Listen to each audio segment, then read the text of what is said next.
오늘 우리에게 주시는 하나님의 말씀은 사도행전 8장 1절에서 4절입니다. 사울은 그가 죽임 당함을 마땅히 여기더라. 그날에 예루살렘에 있는 교회에 큰 박해가 있어 사도 외에는 다 유대와 사마리아 모든 땅으로 흩어지니라. 경건한 사람들이 스데반을 장사하고 위하여 크게 울더라. 사울이 교회를 잔멸할세 각 집에 들어가 남녀를 끌어다가 옥에 넘기니라. 그 흩어진 사람들이 두루 다니며 복음의 말씀을 전할세. 이는 살아계신 하나님의 말씀입니다. 아멘. 성령이 교회를 통해 하시는 일, 창립 기념주일 설교를 한 주 먼저 이렇게 해보려고 합니다. 여러분들 요즘 웃픈 이야기라는 말을 들어보셨을 것 같아요. 무슨 뜻이죠? 웃기지만 슬픈 이야기. 그런 이야기를 제가 하나 보게 되었습니다.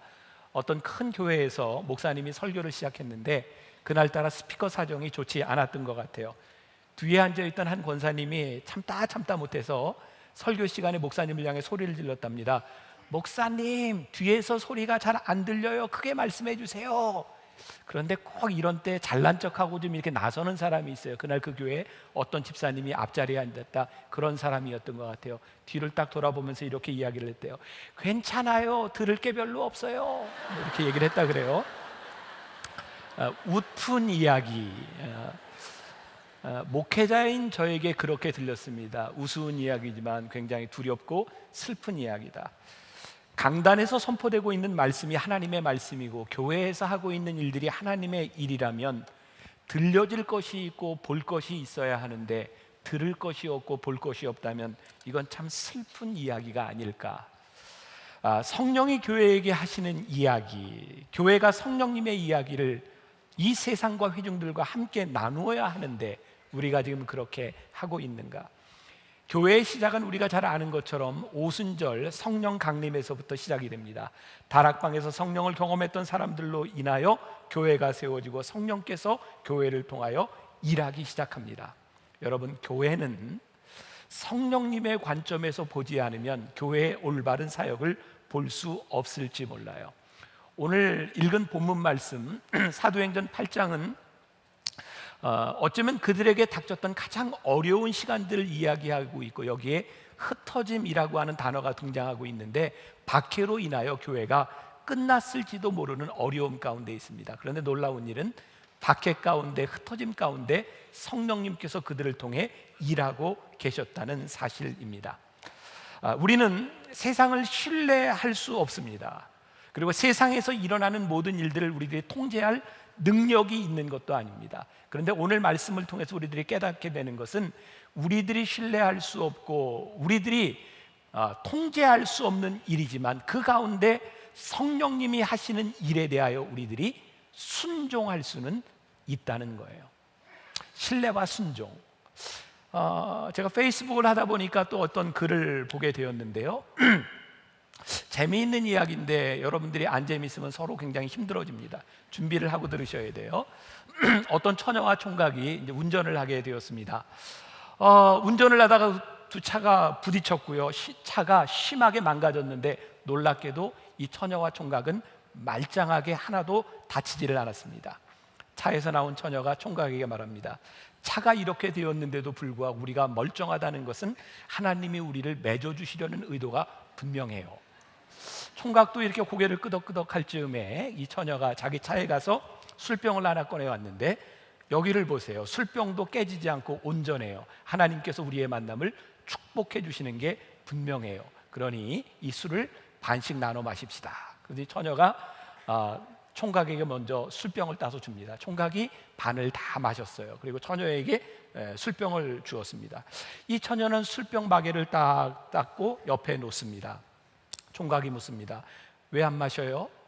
처녀가 이렇게 대답합니다. 이제 경찰이 오는 걸 기다려야 되겠죠? 무슨 상황인지 잘 이해가 안 되실지 모르겠어요. 이렇게 글을 남겼던 목사님이 끝에다가 이렇게 덧붙였습니다. 세상에 없는 것 세 가지가 있습니다. 하나는 정답이 없다, 두 번째 공짜가 없다, 세 번째 믿을 놈이 없다, 이렇게 써놨어요. 요즘 교회를 보면서 사람들은 왜 실망할까요? 믿을 수 없다는 거예요. 그런데 믿을 수 없다는 것, 그것보다 더 중요한 것은 배신당했다는 느낌을 갖는다는 거예요. 내가 생각했던 교회, 그 내면을 들여다보니 너무나 실망스럽다는 거예요.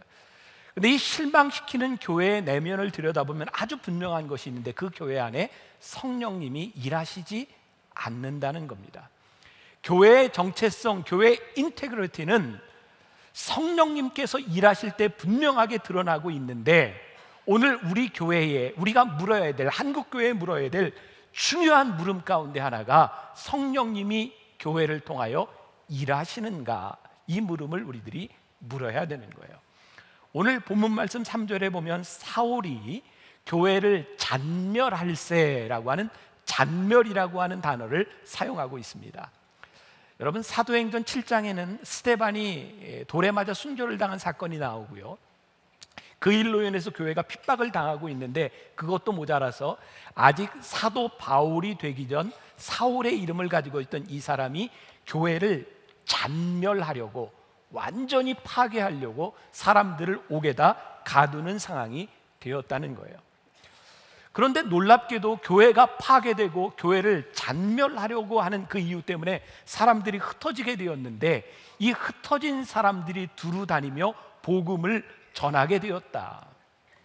이전까지는 사도들을 통하여 예루살렘의 교회가 세워졌는데, 이제 성령께서 흩어진 교회, 흩어진 사람들을 통하여 일하기 시작했다. 놀라운 것을 하나 깨닫습니다. 교회는 절대로 박해로 없어지지 않는다는 거예요. 교회가 세상적인 어려움을 당한다고 없어지지 않는다는 거예요. 어떤 고통을 당해도 성령께서는 교회를 통하여 일하실 수 있다는 거예요. 교회가 존재하지 않는 이유, 교회가 파괴되는 것은 어려움과 박해 때문이 아니라 성령께서 일하시지 않을 때 교회는 그 자취를 감출 수도 있다는 거예요. 이게 우리들에게 얼마나 두렵고 무서운 일인지 모릅니다. 우리는 그동안 복음을 전도한다라고 하면서 어떤 오해가 있었을지도 몰라요. 저도 그렇게 가르쳤던 것 같아요. 사람들에게, 여러분, 삶으로 복음을 전하십시오. 여러분들의 삶으로 복음을 드러내게 하십시오. 이게 틀린 말은 아닌 것 같아요. 근데 제가 오늘 말씀을 묵상하면서 깨닫게 된 것 중에 하나가, 성령께서 일하실 때 사람들이 흩어졌는데 그들이 했던 것이 뭐냐면 복음을 전파했다. 그들이 삶으로 복음을 보여줬다, 이것이 아니라 성령을 받은 사람들에게 나타나는 분명한 현상이 있는데 그들이 복음을 입으로 말하기 시작했다는 거예요.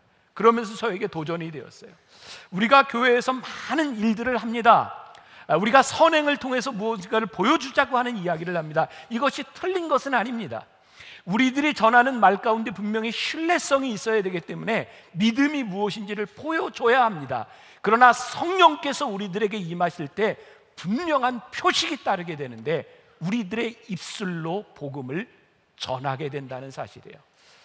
제가 창립 주년을 맞이하면서 제 마음속에 도전이 되었어요. 하나님, 우리가 그동안 교회로서 우리들이 어떤 모습을 보여줄까 많이 고민하고 여기까지 왔는데, 정말 보여주는 것으로 끝나는 것이 아니라 우리들이 어떻게 이 복음을 말로 전할 수 있을까요?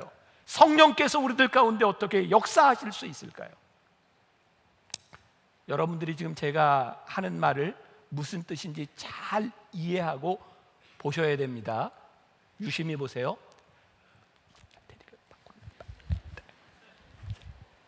제가 무슨 말을 했나요?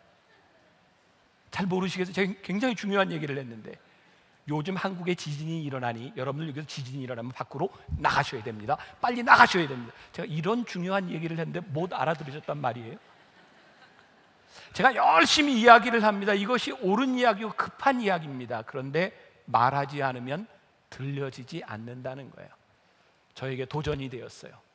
하나님, 우리가 좋은 일, 선한 일, 급한 일 아무리 많이 할 수 있지만 성령께서 우리들 가운데 역사하실 때 우리의 입이 열려지게 하여 주옵소서. 세상을 향하여 복음을 전할 수 있는 공동체가 되게 하여 주옵소서. 세상이 우리의 복음을 들을 때 우리를 신뢰할 수 있는 믿음의 공동체가 되게 하여 주옵소서. 어쩌면 교회는 그동안 너무너무 바빴던 것 같아요. 요즘 이 가을을 맞이하면서 우리 교회도 많은 행사들을 하고 있어요. 우리들이 선행을 하고 많은 프로그램을 하면서 우리들이 점점 바빠지는데, 만일 우리들이 프로그램 때문에 바빠진 공동체로 교회 안에서 교회 일로 끝난다면 어쩌면 성령이 일하실 수 없지 않을까. 그러면 사도행전에는 40개의 기적이 나오고 있는데, 놀랍게도 39개의 기적이 교회 밖에서 일어나고 있다는 사실이에요. 하나님이 우리를 교회로 부르셔서 성령이 우리를 가운데 역사하신다는 분명한 증거는 우리 안에 모임으로 바쁜 것이 아니라 우리들이 교회가 되어 흩어질 때에 어떻게 그 흩어진 곳에서 하나님의 역사가 일어나는가. 우리는 어떻게 성령이 우리들과 동행함을 볼 수 있을까? 저는 진정으로 복음을 전하는 사람이라면 우리들의 삶을 통해서 복음을 전하는 모습도 드러날 수 있다고 생각해요. 제가 만다교회 목회를 하면서 제가 가장 큰 일 중에 하나가 월드 휴먼 브릿지라고 하는 NGO 단체를 만든 일입니다. 벌써 7년이 되었어요. 제가 언젠가 여러분들에게 그런 고백을 한 적이 있어요. 제가 만나교회 목회를 하면서 참 열심히 했거든요. 최선을 다해서 목회하고 교회가 많이 성장해 갔어요. 그리고 모든 것이 참 순조롭게 되어 가는 때 제가 많이 아팠잖아요. 설교도 하지 못하고, 그리고 제주도에서 요양을 하고 있을 때 119에 실려서 병원에 가면서 처음으로 죽음을 생각해 봤어요. 심각하게. 사람이 이러다 죽는구나.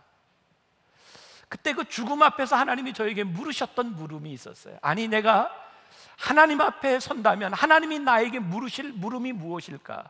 근데 아무리 생각해도 네가 얼마나 큰 교회 목회를 하다 왔냐, 그것은 하나님이 저에게 물으실 것이 아니었어요. 그런데 이거 물으시겠더라고요. 너 뭐 하다 왔니? 그때부터 그게 저에게 무거운 물음이 되기 시작했어요. 여러분들이 만일 하나님 앞에 선다면 하나님은 여러분들에게 너 세상에서 어느 교회 다니다 왔니? 하나님 그거 묻지 않으실 겁니다. 그런데 뭐 하다 왔니? 그것은 우리들에게 분명히 물으실 거예요.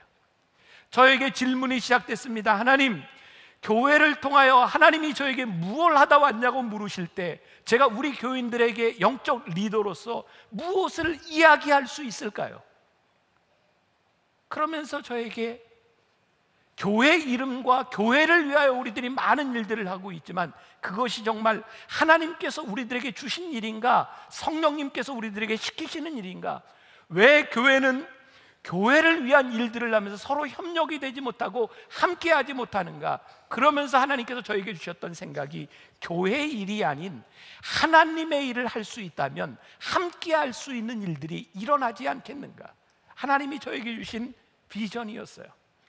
7년 전에 월드 휴먼 브릿지라고 하는 단체를 시작하면서 여러분들과 함께 나누기 시작했어요. 이 일이, 저에게 주신 일이 여러분들 모두에게 사명이 되지 않을 수는 있어요. 그러나 이 교회를 통해 주시는 하나의 사명이 되는 것만은 분명하다는 믿음을 가지고 있어요. 왜? 하나님께서 저에게 물으신 물음이었기 때문에 그래요. 교회를 한번 다시 생각해 봅니다. 영어 단어로 교회를 church라고 이야기를 해요. 이 말은 독일어의 키르케라고 하는 말에서 온 말이죠. 중세부터 시작됐던 이 키르케라고 하는 말은 언제부터인가 교회를 건물에서 모이는 건물적인 개념으로 바꾸어 가기 시작했어요. 여러분, 참 신기한 건 성경은 우리들에게 네가 교회다, 성전이다 라고 말을 하는데 우리는 성전이 되지 않고 교회를 다니기 시작했어요. 저는 교회의 타락이요, 건물적인 개념에서 우리들이 모이는 걸로 만족하기 시작할 때 교회를 건물로 바꾸어서 이 건물을 치리하는 사람이 힘과 권력을 가지기 시작하면서 교회에 타락이 오기 시작했다고 생각해요. 우리가 교회에 다니는 것은 건물 아래 모이는 예배 공동체로 끝나는 것이 아니라 교회가 되기 위하여 교회에 오는 것이에요. 오늘 우리들이 예배를 드리는 우리들이 교회가 되지 않는다면 우리는 어쩌면 교회의 사명을 잃어버리고 사는지 몰라요. 오늘 주보에 책을 하나 소개해드렸어요. Jesus Continued라고 하는 책인데 J.D. 그리어라고 하는 목사님이 쓴 책입니다. 여기에 이런 예화가 나와요. 아마 큰 교회였던 것 같아요. 이 J.D. 그리어라고 하는 목사님이 잘 아는 분인데 그 교회 안에 설교를 하면서 그 목사님이 교회 강단에 소방차를 가지고 온 것 같아요. 미국은 종종 큰 교회에서 때로는 탱크를 갖다 놓고 예배를 드리기도 해요. 소방차를 갖다 놓고 교인 10명을 설교 시간에 뽑았답니다. 그리고 사람들에게 10명에게 하나씩 일을 준 거예요. 핸들을 잡고 있는 일, 사이렌을 울리는 일, 호수를 잡고 있는 일. 그리고 이 목사님이 그 교인 10명에게 물었답니다. 여러분들에게 주어진 목적, 여러분들의 일이 무엇입니까? 그랬더니 이렇게 대답을 한 거예요. 나는 사이렌을 울리는 일입니다. 나는 운전을 하는 일입니다. 나는 호수를 연결하는 일입니다. 이때 목사님이 이렇게 얘기합니다. 다 틀렸습니다. 여러분들의 일은 불을 끄는 일입니다. 교회의 오류가 무엇일까요? 우리들이 교회에서 하고 있는, 열심으로 하고 있는 일들, 큐티를 할 수도 있고 제자 양육도 할 수 있고 봉사도 할 수 있고 여러 가지 일들을 할 수 있습니다. 우리는 큐티를 합니다. 열심히 봉사합니다. 내가 이렇게 헌신합니다. 그런데 우리들이 하는 모든 일은 성령님께서 우리로 하여금 복음을 전하는 일에 우리를 부르셨다는 거예요. 이 부르심에 합당하지 못한 우리의 사명을 감당하지 못하면 우리는 어쩌면 잘못되어 가고 있는지 몰라요. 저는 특별히 어떤 매체를 선호한 사람은 아니지만 제가 매주 빠지지 않고 보는 섹션이 하나 있어요. 조선일보의 위클리 비즈라고 하는 섹션입니다. 배울 게 참 많습니다. 얼마 전에 거기에 애플 이벤젤리스트라고 하는 직업이 소개되었어요. 애플을 전도하는 사람입니다. 요즘 새로운 직업 중에 하나인데 어떤 대기업에서 이벤젤리스트, 전도자를 뽑는답니다. 그런데 그 글에서요 이렇게 얘기하더라고요. 이전에는 물건을 세일즈했대요. 세일즈는 파는 겁니다. 내가 이 물건을 좋아하고 나빠하고는 관계가 없습니다. 그냥 파는 것이 직업인 겁니다. 그런데 그것 가지고 안 되더라는 거예요. 이제는 애플 이벤젤리스트, 내가 그 물건이 좋다고 하는 확신이 있기 때문에 전하는 사람들이 있지 않으면 물건이 팔리지 않는다는 거예요. 저는 그 얘기를 들으면서요, 언제부터인가 우리 교회가 잃어버린 단어가 있다. 이벤젤리스트, 이건 교회에서 쓰던 단어예요. 복음을 전하는 자들, 복음의 확신을 가지던 자들이 이벤젤리스트인데 이 세상의 기업이 이 단어를 훔쳐가 버렸어요. 오늘 우리들 가운데 우리들이 믿는 이 믿음과 확신, 복음을 우리들이 전하지 못하는 자가 되어버린 것, 이것이 교회가 안고 있는 위기는 아니겠는가? 그럼 우리들에게 이런 질문이 생길지 몰라요. 저에게는 그런 것을 할 만한 능력이 없습니다. 그런데요, 복음을 전하는 일은 성경에 보니까 수많은 이야기들을 통해서 능력으로 전해진 것이 아니라 늘 순종하는 자들을 통하여 복음이 전해졌다는 거예요. 박해로 인하여 세상에 흩어졌던 사람들은요, 능력을 가지고 흩어진 사람이 아니라 그들이 흩어질 수밖에 없는 상황 가운데서 순종했다는 거예요. 빌립이 걸어가다가 저기 병거를 타고 있는 사람들에게 말씀을 전하라고 하는 그 말씀에 순종했을 때 역사가 일어나기 시작했어요. 우리들이 종종 착각하는 게 있어요. 우리가 하나님의 협력자, 파트너가 됐다고 생각하는데 사실 하나님은 우리를 파트너로 부르신 것이 아닌 것 같아요. 단지 우리를 순종하라고 부르시는 거예요. 교회 창립 기념 예배를 우리들이 준비하고 교회에 대한 생각을 하면서 우리는 우리들에게 주어진 사명들에 얼마나 순종하고 있는가? 놀라운 일은 능력의 문제가 아니라는 사실은요, 복음이 사도들을 통하여 강력하게 전해진 것이 아니라 흩어진 일반 사람들을 통하여 복음이 전해졌다는 거예요. 제가 또 놀라운 사실을 하나 발견합니다. 여러분, 사도행전에 보면 이제 사울이 바울이 되고 난 후에 복음을 전하면서 마지막 3분의 1 정도는 그의 마음의 열정을 표현해요. 로마에 가서 복음을 전하고 싶다. 네, 여러분, 사도 바울이 로마에 갔을 때 놀라운 일은 이미 거기에 하나님을 믿는 사람이 있었다는 거예요. 이게 무슨 의미인지 아세요? 사도 바울이 가기 전에 이미 박해를 받다 흩어졌던 사람들을 통하여 전 세계의 복음이 이미 전파되고 있었다는 사실이에요. 카네스 라토렛이라고 하는 신학자가 이런 이야기를 합니다. 기독교 확산의 주역은 그 일을 직업으로 삼았던 사람들을 통해서가 아니라 세속적인 직업으로 생계를 꾸려가며 만나는 사람들에게 자연스럽게 복음을 전한 사람들 때문에 복음이 확산되었다. 놀라운 것을 또 깨달아요. 우리를 부르신 부르심의 그 자리가 순종할 수 있는 자리라는 거예요. 가만히 생각해 보니까 예수님께서 베드로와 안드레, 야고보, 요한 제자들을 부르실 때, 베드로를 부르실 때 베드로가 뭐 하고 있었죠? 어부였어요. 여러분들은 별로 이게 감동이 없으실 건데 저는 그랬어요. 아, 예수님께서 베드로를 부르실 때 제자를 부르신 게 아니라 어부를 부르셨구나. 그리고 어부를 제자로 쓰셨어요. 오늘 여러분들의 자리가 무엇인지 몰라요. 여러분들이 비즈니스를 하든 공부를 하든 여러분들이 연예계에 있든 하나님께서 우리들에게 말씀하시는 것은요, 너를 사역자로 만들겠다, 사역자이기 때문에 너를 부른다고 하는 것이 아니라 지금 있는 그 자리에서 네가 순종할 수 있는 것이 무엇인지를 우리들에게 묻고 계시는 거예요. 우리 교회가 무엇을 할 수 있느냐, 그 위대함이나 우리가 할 수 있는 능력을 보는 것이 아니라 오늘 우리 교회에 부르시는 그 부르심이 무엇인지를 깨닫느냐, 이것이 성령이 우리를 쓰실 수 있느냐 없느냐의 조건이 되는 거예요. 요한복음 21장에 부활하신 예수님께서 옛 생활로 돌아가 있던 베드로와 제자들에게 나타나시죠. 잘 아시는 말씀이죠. 예수님이 베드로에게 물으세요. 요한의 아들 시몬아, 내가 나를 사랑하느냐? 대답하죠. 예, 주님 사랑합니다. 요한의 아들 시몬아, 내가 나를 사랑하느냐? 예, 제가 주님 사랑합니다. 요한의 아들 시몬아, 내가 나를 사랑하느냐? 세 번째 물으심으로 베드로가 근심하여 주님께 얘기해. 주님 아시잖아요. 그 말 가운데는 여러 가지가 포함되어 있어요. 나의 연약함, 나의 부족함. 근데 내가 주님 사랑하는 마음 아시잖아요. 그랬더니 예수님이 그래, 됐다. 내 양을 먹이라. 그리고 이렇게 사명을 주세요. 여기까지 아무 문제가 없어요. 근데 성경을 여러분들 유심히 보세요.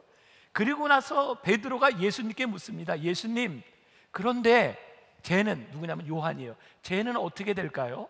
제가 성경을 풀어서 얘기하면 예수님께서 그 말씀을 들으시고 베드로야, 신경 꺼, 그런 얘기였어요. 요한에게는 요한의 일이 있고 너에게는 너의 일이 있어. 너는 나중에 띠를 띠고 그리고 십자가에 죽을 거야. 자기의 사명을 들었음에도 불구하고 베드로가 궁금한 건 하나님이 사랑하시는 제자 요한은 어떻게 될까요? 신경 쓰지 마. 너는 네 일을 하면 돼. 이 말은 우리들에게도 동일해요. 우리들에게 가슴 뛰는 일, 우리들에게 주는 소명을 바라보며 우리를 정말 힘들게 하는 것들은 뭐냐면, 주님, 쟤는요? 쟤는 저보다 능력이 많은 것 같아요 라고 생각할 때도 있고, 저는 너무 부족한 것 같아요. 그런데 우리들의 최후의 승리와 성공의 기준은 우리들이 얼마나 많은 것을 희생했거나 얼마나 많은 능력이 있는 것이 아니라 우리를 부르신 부르심에 대하여 내가 얼마나 충실했는가, 그것을 하나님은 우리들에게 묻고 계시다는 거예요. 지금 여기 있는 여러분들, 저 가지고 있는 능력과 상황이 다 틀릴 거예요. 저에게는 늘 그런 마음에 안타까움이 있죠. 제가 오늘 참 건강해 보이지 않나요? 힘차 보이죠? 전 매주 이렇게 설교를 하고 싶은데 어느 날 갑자기 제가 무너지는 순간들이 있어요. 그때마다 저는 하나님께 늘 그런 기도하거든요. 하나님, 좀 붙잡아 주세요. 근데 그게 제 안에서는 너무너무 힘든 기도거든요. 하나님, 저를 건강하게 쓰시면 더 잘 쓰실 수 있으실 텐데 왜 가끔 이렇게 저로 하여금 무너지게 하시나요? 근데 하나님이 깨닫게 하시는 게 뭐냐면 그게 너라는 거예요. 내가 너를 그렇게 쓴다는 거예요. 빌립보서 4장 12절과 13절에 보면 사도 바울이요, 이런 고백을 하죠. 나는 비천에 처할 줄도 알고 풍부에 처할 줄도 알아. 그리고 내게 능력 주시는 자 안에서 내가 모든 것을 할 수 있느니라. 사도 바울이 깨달은 게 있어요. 때로 그가 매를 맞고 힘든 때, 때로 그가 비천한 때, 그가 많은 것을 가지고 있는 풍부할 때, 처할 때가 있지만 내가 깨달은 것이 있나니 내게 능력 주시는 자 안에서 그분이 나와 함께 하시면 내가 그것을 할 수 있습니다. 나에게 주어진 일에 대하여 내가 얼마나 순종하느냐에 대한, 전 여러분들, 우리 만나 교인들이, 저도 우리 교회는 이런 일을 해요, 우리 교회는 특별히 이런 일을 해요, 자랑할 수 있다고 생각해요. 그러나 하나님이 원하시는 것은 그러한 자랑이 아닌 것 같아요. 분명한 것은 내가 누군가에게 독특한 무엇을 한 것에 대한 자랑이 아니라 오늘 우리들에게 주어진 일에 대하여 이것이 하나님의 일이라고 하는 믿음과 확신이 우리들에게 분명한가? 여러분들을 부르신 그 자리에서 여러분들이 상황이 다 틀리지만 성령이 우리를 통해 일하실 수 있도록 우리를 내어드리는가? Jesus Continued라고 하는 책에 나오는 이야기를 여러분들에게 좀 소개해드리고 말씀을 이렇게 마무리 좀 해보려고 그래요. 그 책에 보면 토니라고 하는 사람이 등장을 합니다. 이 토니는 아이를 5명이나 입양을 했어요. 4명은 우크라이나에서, 1명은 케냐에서 입양을 합니다. J.D. 그리어 목사님이 토니에게 어떻게 그런 일이 있을 수 있었는가를 묻게 되었고, 토니라는 사람은 이렇게 대답을 합니다. 지난 여름 아내와 함께 로마서를 공부하게 되었는데 사도 바울을 공부하면서 복음을 아는 사람이라면 복음처럼 되어야 한다는 말에 감명을 받고 기도하기 시작했습니다. 제가 어떻게 하면 복음을 살 수 있을까요? 이렇게 기도하던 중에 에베소서 말씀을 보게 되었고, 에베소서 1장 5절에 하나님께서 모든 신자들을 양자로 삼으셨다라고 하는 말씀이 들어왔습니다. 그리고 5장 1절에 가서 하나님을 본받아야 된다는 말씀이 저에게 들어왔고, 제 마음속에 어떤 소망이 생겼냐면, 그러면 하나님을 본받아 이 땅에 있는 고아들을 입양해야 되겠다고 하는 마음을 하나님께서 저에게 주셨습니다. 그래서 버려진 아이를 입양하는 것보다 복음을 더 잘 보여줄 수 있는 방법은 없다라는 생각이 들었고, 그런 마음으로 우크라이나를 여행하게 되었대요. 어느 선교 여행에서 고아원에 들어갔을 때 방금 한꺼번에 4명의 아이가 이 고아원에 들어왔다는 이야기를 듣고 원장에게 그 아이들을 보여달라고 이야기합니다. 내 아이는 2살부터 8살까지 2살 터울로 4명의 형제 자매였어요. 이제 전국에 4명의 아이들이 뿔뿔이 흩어져야 되는 순간이었는데, 이 토니는 원장에게 아이들을 다 보자고 이야기를 했고, 아이들은 4명의 손을 붙잡고 들어왔어요. 그 책에는 이렇게 표현이 되어 있습니다. 아이들은 자기들이 뭐 잘못한 게 있어서 벌을 받으러 왔는 줄 알고 떨며 왔습니다. 그때 토니는 성령님께 기도하는데 성령님이 이렇게 말씀하셨습니다. 이 아이들 4명이 내 자녀란다. 제가 이 세상에서 모든 고아들을 돌볼 수는 없지만 하나님께서 내 아이를 저에게 책임지려고 말씀하셨습니다. 그래서 저는 내 아이를 한꺼번에 입양하게 되었습니다. 하나님은 모두에게 입양하라고 하는 마음을 주시는 것은 아닙니다. 모두에게 동일한 마음을 주시는 것은 아닙니다. 그러나 분명한 것은 하나님께서 때때로 우리들에게 강력하게 말씀하신다는 사실입니다. 이것이 내 소명이고 이것이 내 사명이라고 우리들에게 말씀하신다는 사실입니다. 중요한 것은 우리들에게 말씀하실 때 그 말씀에 우리들이 순종하며 우리들의 마음을 여느냐는 것입니다. 여기 오늘 월드 휴먼 브릿지 직원들이 많이 참석을 하고 있어요. 제가 예전에 한번 이런 이야기를 했더니 저에게 직원들에게 절대 이런 이야기를 하지 말라 그러더군요. 근데 해야 되겠어요. 직원들이 제일 싫어하는 이야기랍니다. 무슨 이야기냐면, 우리의 사명이 끝나면 이 단체는 없어질 수도 있어. 이런 이야기를 하면 직원들이 어떻게 일을 하겠느냐는 거예요. 근데 아무리 생각해도 저에게 주시는 마음이요, 하나님께서 소명으로 우리들에게 세우신 일이라면, 하나님의 소명이 끝나면 이 세상에 어떤 단체도 존재할 수 없다는 거예요. 하나님께서 만나 교회를 여러분들을 부르셔서 우리를 성령님을 통하여 일하시게 말씀하셨다면, 우리들이 성령님을 통해 일하시지 않는다면 하나님은 이 교회를 얼마든지 버리실 수 있다는 거예요. 우리들이 물어야 되는 거예요. 우리들이 고민해야 되는 거예요. 하나님, 우리가 어떻게 하면 하나님 부르심 앞에 가슴이 뛰는 일 앞에 우리들이 순종할 수 있겠습니까?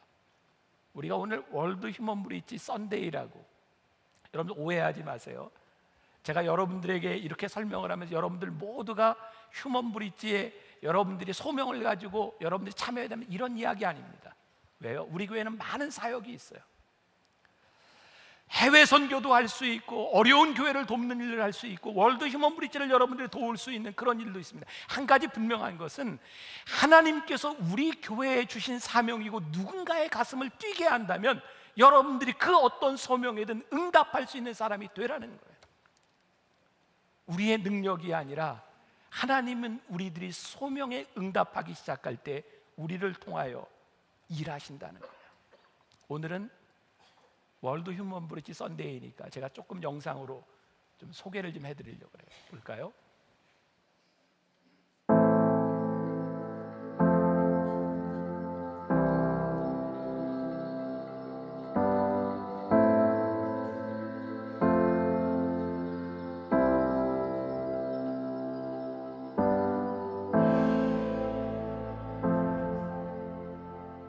여기서 아주 좋은 프로그램 같아서 너무 고맙습니다.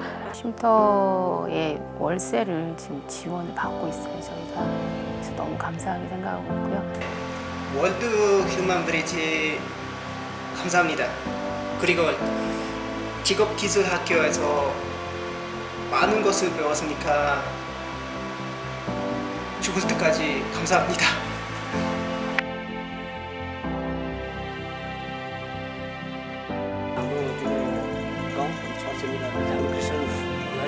धेरै नै हेला भएको छ, धेरै नै भेडा भएको छ र उहाँहरू चाहिँ अहिले सबैजना खुसी हुनुभएको छ। फेरि पनि उहाँहरू कतिपय चाहिँ गाउँमा आउनुभएको छ। यो चाहिँ सत्य चाहिँ 아무래도 이제 그 친구를 통해서 그 가족까지도 구원받을 수 있고 믿을 수 있다면 너무나도 제가 보람이 되지 않을까 싶어요. 나는 뭐지? 약간 이런 생각을 했는데 그냥 하나님이 주신 선물이라고 저는 생각하고요. 그렇게 큰 부자도 아니고 아무것도 할 수 없는데 내어줄 수 있는 거? 저는 이제 배달만 하는데 저한테 고맙다라는 그 인사를 할 때마다 제가 이 인사를 받아도 되나, 작은 일이지만 누구한테는 그게 큰 기쁨이고 또 그렇게 필요한 일이라는 것에 제 감동이 있고 감사했습니다.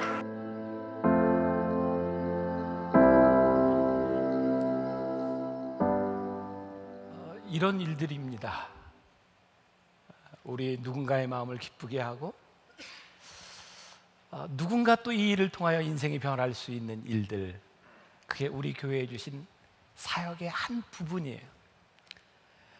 아마 하나님께서 우리를 쓰실 때까지 이 부분을 또 안고 여러분들과 이렇게 함께 갈 겁니다. 여러분, 이게 찬양 중에 굉장히 짧은 찬양이 있어요. 사랑의 나눔 있는 곳에 하나님께서 계시도다. 이 찬양을 부를 때마다 너무 좋아요. 이 사랑의 나눔은 단순히 물질적인 나눔이 아니에요. 여러분들의 마음, 용서, 기도, 사랑의 나눔이 있는 곳에 하나님께서 계세요. 저는 우리 예배 공동체가 우리들이 예배를 드릴 때마다 우리들 속에 그런 예배의 감격이 있었으면 좋겠어요. 이 예배 가운데 하나님이 계시는구나. 그리고 이 예배의 감격이 이 예배당 안에서 머무르는 것이 아니라 여러분들이 이 예배당을 나갈 때 하나님이 우리와 함께 하시는구나. 그런 사역과 마음들, 성령의 일하심이 여러분들에게서 고백될 수 있기를 간절히 소원합니다. 우리 같이 한번 찬양해 볼까요? 사랑의 나눔 있는 곳에.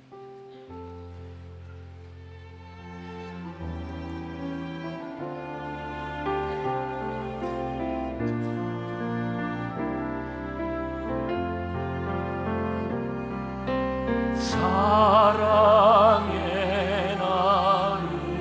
나눔 있는 곳에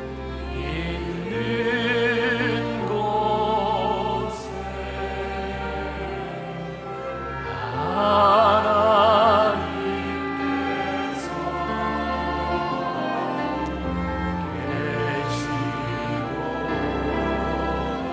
계시고 사랑의 나눔 있는 곳에 사랑의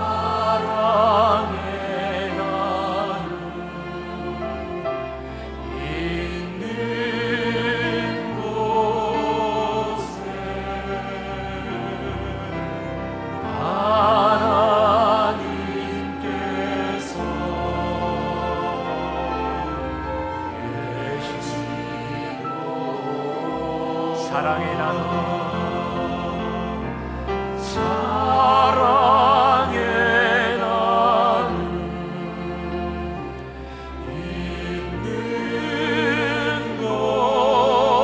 곳에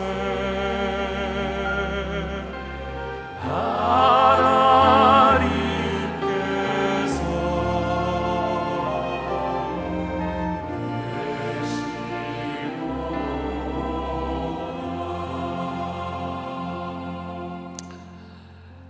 하나님, 우리 모두가 하나님 앞에 서게 될 것입니다.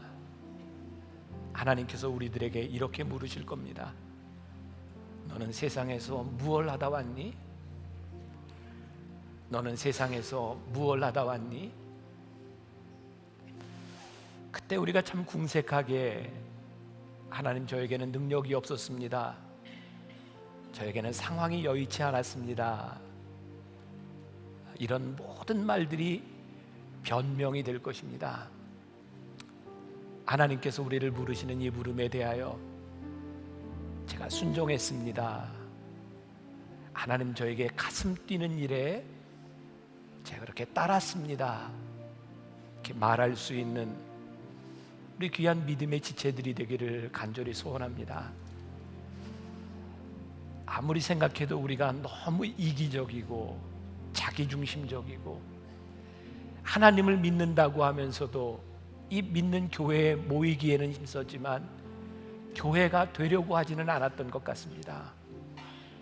성령께서 우리를 쓰실 수 있도록 우리를 내어놓지 않았던 것 같습니다.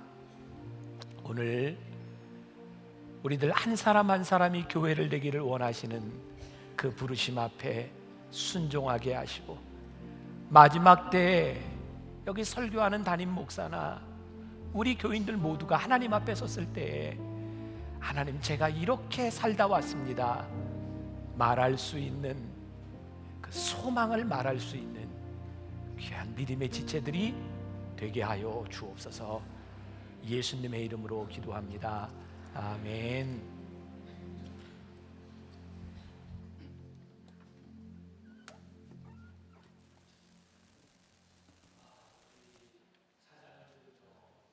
봉헌을 했으면 좋겠는데 짠 나타날 때가 됐는데 우리 노사연 집사님 어디 갔어요?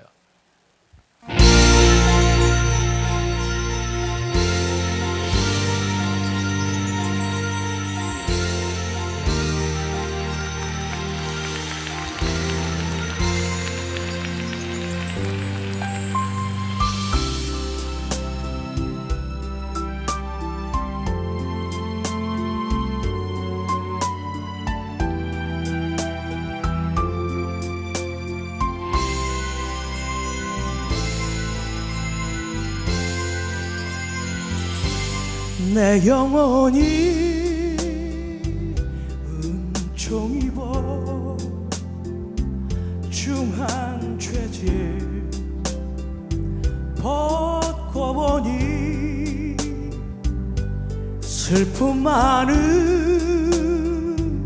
이 세상도 천국으로 화도다. 할렐루야 찬양하세. 내 모든 죄 사함 받고 주 예수와 동행하니 그 어디나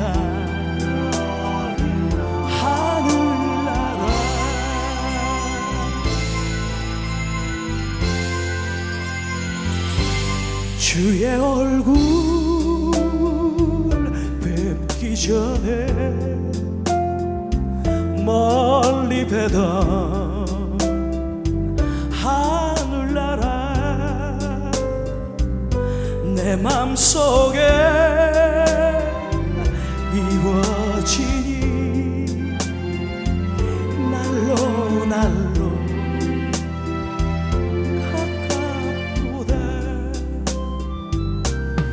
할렐루야 찬양하세. 내 모든 죄 사함 받고 주 예수와 동행하니 그 어디나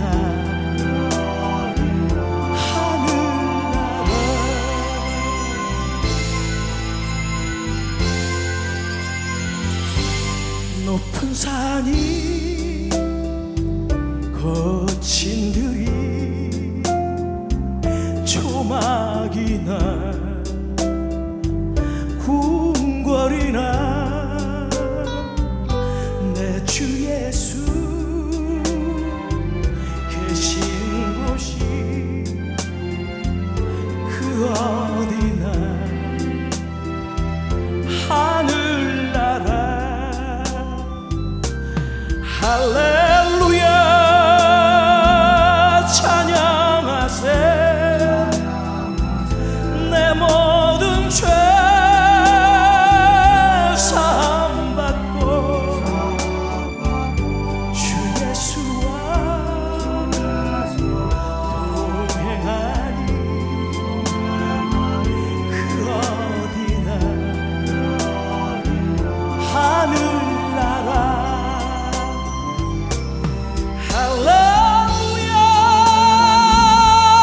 찬양하세 내 모든 죄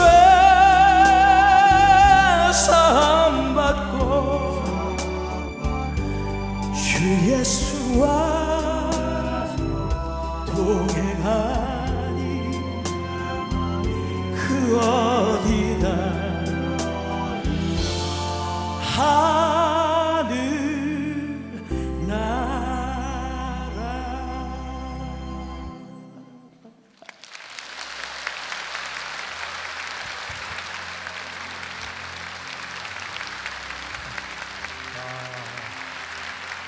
우리 좀 아까 불렀던 찬양인데 사랑의 나눔 있는 곳에 우리 다 일어나서 한번 찬양할까요? 사랑의 나눔.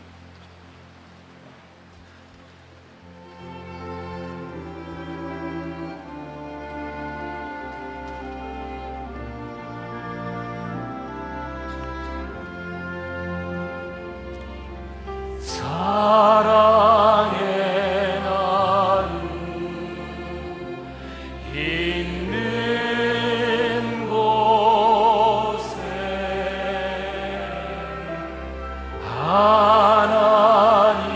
하나님께서 계시도. 우리 한 번 더 찬양합시다. 사랑의 나눔. 옆에 손 잡아줘도 되는 사람 있으면 잡아주세요. 있는 곳에 하나님께서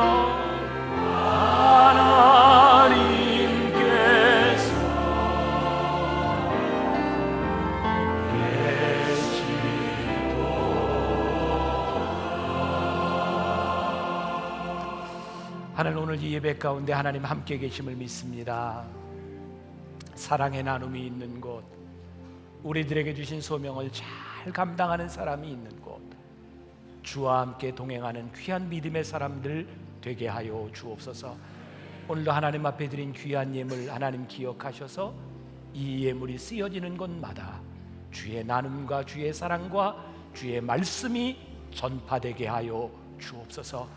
우리 사랑하는 성도들 어려운 때 하나님 물질로 인하여 어려움 당하지 않도록 붙잡아 주시고 하나님 축복하여 주셔서 잘 나누며 쓰며 쓰임 받을 수 있는 거룩한 주의 백성들이 되게 하여 주옵소서.